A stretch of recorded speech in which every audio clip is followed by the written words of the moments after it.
3 గంటల నుండి 6 గంటలు లేదా 5 గంటలు, నిజానికి చెప్పాలంటే 5, 6 కూడా కాదు, మధ్యలో ఎప్పుడైనా ఎవరైనా లేపినట్టు కానీ, కల వచ్చినట్టు కానీ, ఉలుక్కు పడినట్టు కానీ, స్పర్శ తగిలినట్టు కానీ, చల్లటి గాలి మీ మీదకి వచ్చినట్టు కానీ, మీరు ఉలుక్కుపడి లేచినట్టు కానీ అయితే దేవుడే మిమ్మల్ని ప్రేమించి లేపుతున్నాడు. ఎవరు లేపట్ల, దేవుడే. అప్పుడు నువ్వు లేచి ప్రార్థన చేయమని, ఈ శోధన రాబోతుంది, తప్పించుకో. ప్రార్థనే దానికి మార్గం. ఆ టైంలో మీరు ప్రార్థన మొదలెట్టారా, మోకాళ్ళు వేసారా, నిద్ర కూడా రాదు. మీకు తెలుసా, మనుషులు లెగిస్తే నిద్రపోతారు, మీరు నిద్ర రాదు. మోకాళ్ళ మీదకి రండి, ఒక హుషారుగా ఆనందంగా ప్రార్థించడానికి పరిశుద్ధాత్ముడు మీ మీదకి వస్తాడు. ఈ సంఘంలో ఇది లేదు. పిల్లల భవిష్యత్తుకు 2 కారణాలు బైబిల్లో.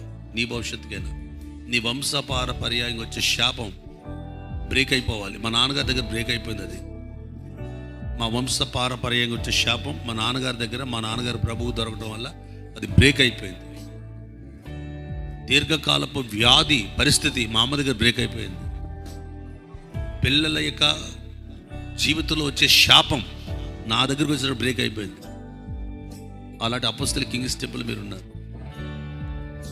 దేని బిడ్డలారా, పిల్లలకు కూడా చెప్తున్నాను, తెల్లవారుచాము ఆ టైము మీరు అనుకుంటే లేవలేదు. మీరు అది ఈ రోజు నుండి మెలకువ ఆత్మ మీకు ఉండాలి.